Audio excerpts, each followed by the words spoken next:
নমস্কার, সিম্পল রেসিপিজে সবাই স্বাগত। আজ আপনাদের সাথে শেয়ার করব দুর্গাপুজো স্পেশাল বাসন্তী পোলাওয়ের রেসিপি। তো আসুন শুরু করি। বাসন্তী পোলাও বানানোর জন্য একটা পাত্রে 1 কাপ গোবিন্দভোগ চাল নিলাম। চালটাকে জল বদলে ধুয়ে নেব পরিষ্কার করে। ধোয়া হয়ে গেলে 15 মিনিট ভিজিয়ে রেখে দেব।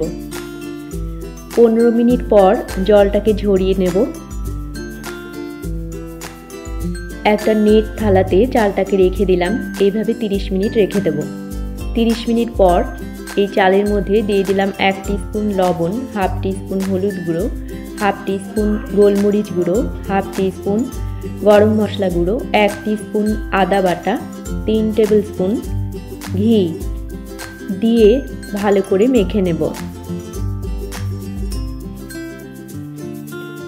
মাখা হয়ে গেলে ঢাকা দিয়ে 30 মিনিট এইভাবে রেখে দেব। 30 মিনিট পর রান্নাটা শুরু করছি। গ্যাসে একটা কড়াইতে 3 টেবিল স্পুন ঘি দিয়ে দিলাম।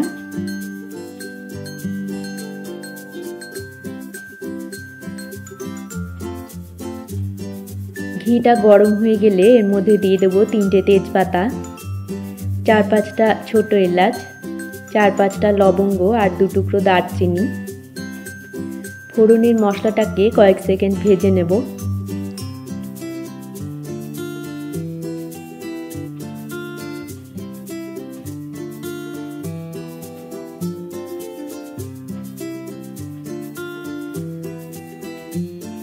ফোড়নের থেকে সুগন্ধ বেরোলে অর্ধেক করে কেটে নেওয়া 1 মুঠো কাজু দিয়ে দিলাম।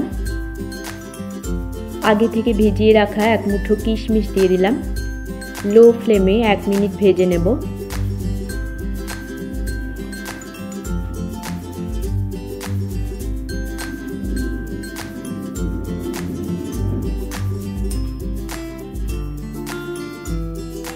এক মিনিট ভেজে নেওয়ার পর মশলা দিয়ে মেখে রাখা চালটাকে দিয়ে দিলাম।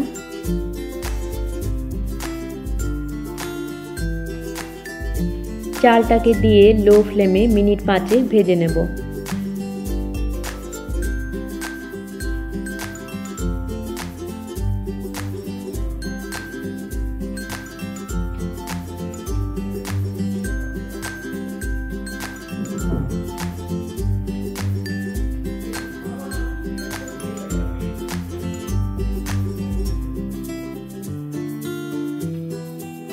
চালটাকে ভেজে নিয়েছি। এবার এর মধ্যে দিয়ে দেব 2 কাপ গরম জল।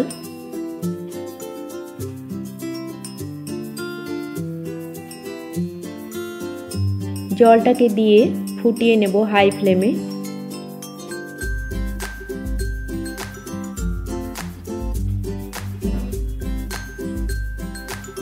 স্বাদ মতো লবণ দিয়ে দিলাম। মিশিয়ে নিয়ে ঢাকা দিয়ে 10 মিনিট লো ফ্লেমে রান্না করে নেব। 10 মিনিট পর ঢাকাটা খুলছি।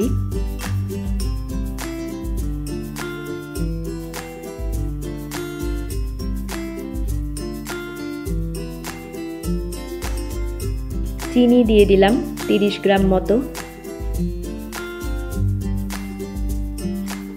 হালকা হাতে মিশিয়ে নিলাম।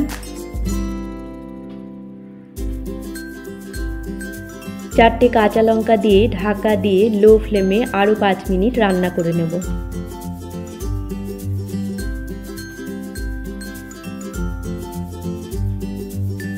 5 মিনিট পর ঢাকাটা খুললাম। গ্যাসটা অফ করে দিলাম। হালকা হাতে আর একবার মিশিয়ে নিলাম। ঢাকা দিয়ে 5 মিনিট স্ট্যান্ডিং টাইমে রেখে দেব। 5 মিনিট স্ট্যান্ডিং টাইমে রাখার পর ঢাকাটা খুলছি। আমাদের বাসন্তী পোলাও তৈরি। সার্ভ করব চিকেন কষার সাথে। এই চিকেন কষার রেসিপি লিংক ডেসক্রিপশন বক্সে দেওয়া আছে। রেসিপি ভালো লাগলে আপনারাও এইভাবে বাড়িতে বানিয়ে দেখতে পারেন। আশা করি আপনাদেরও ভালো লাগবে।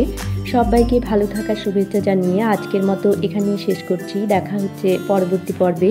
ধন্যবাদ।